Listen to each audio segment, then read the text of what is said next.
جو اپنی امانتوں کی حفاظت اور اپنے عہد کا پاس کرتے ہیں، جو اپنی گواہیوں میں راست بازی پر قائم رہتے ہیں اور جو اپنی نماز کی حفاظت کرتے ہیں، یہ لوگ عزت کے ساتھ جنت کے باغوں میں رہیں گے۔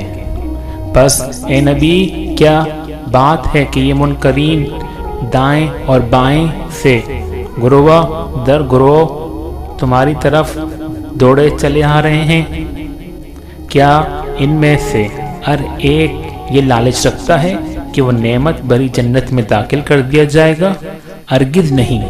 ہم نے جس چیز سے ان کو پیدا کیا ہے اسے یہ خود جانتے ہیں، بس نہیں، میں قسم کھاتا ہوں مشرقوں اور مغربوں کے مالک کی، ہم اس پر قادر ہیں کہ ان کی جگہ ان سے بہتر لوگ لے آئیں۔